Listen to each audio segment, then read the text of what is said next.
For 6 days, Rome burned.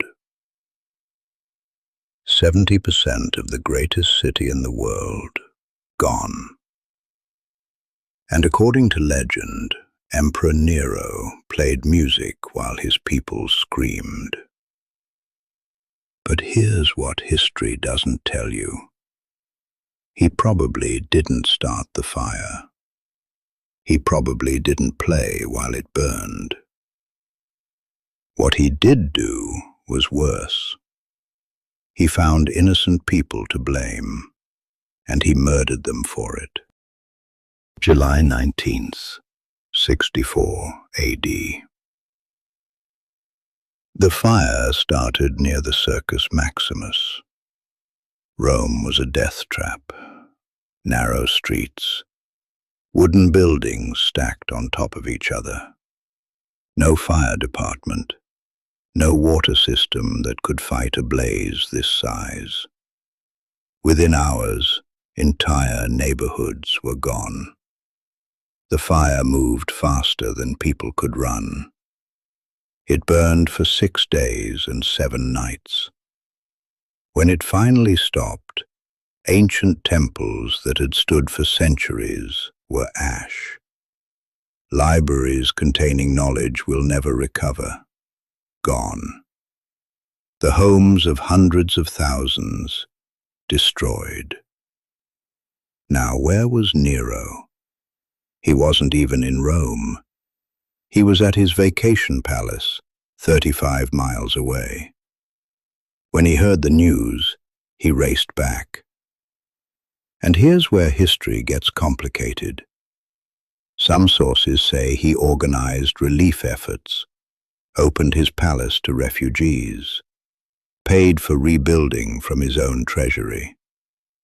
Other sources say he stood on a tower, watched the flames, and sang poetry about the fall of Troy. Which is true? We don't know. We'll never know. But what happened after the fire? That we know for certain. Rome was furious. Someone had to be blamed. Rumors spread that Nero himself had ordered the fire, that he wanted to clear the slums to build a massive new palace. Nero needed to redirect that anger, fast. He found a target. There was a small religious sect in Rome, strange people who refused to worship Roman gods, who met in secret, who talked about a coming kingdom that would replace Rome. Christians, maybe a few thousand in the whole city. Nero announced that they had started the fire, that their hatred of Rome had driven them to destroy it. What followed was the first organized persecution of Christians by the Roman state. They were arrested by the hundreds, crucified, covered in animal skins and torn apart by dogs, dipped in oil and set on fire to light Nero's garden parties. The cruelty was so excessive that even Romans who hated Christians felt sick watching it. Here's the terrible truth. Nero almost certainly knew the Christians didn't start the fire. The fire began in an area with no Christian community. They had no motive. They were too small and weak to benefit from Rome's destruction. But they were perfect scapegoats. Unpopular, mysterious, already viewed with suspicion, and too weak to fight back. This is the template tyrants have followed for 2,000 years. When disaster strikes, find a vulnerable group, blame them loudly, punish them publicly. The people's anger gets a target, and you stay safe. Did Nero start the fire? Probably not. Did he fiddle while it burned?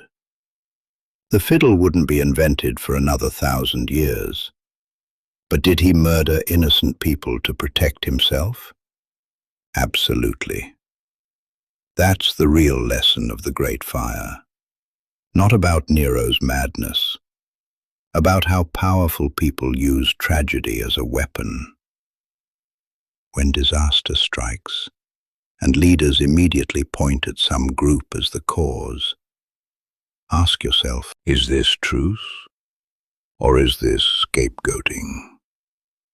The answer might save your life, or at least help you see clearly when others cannot.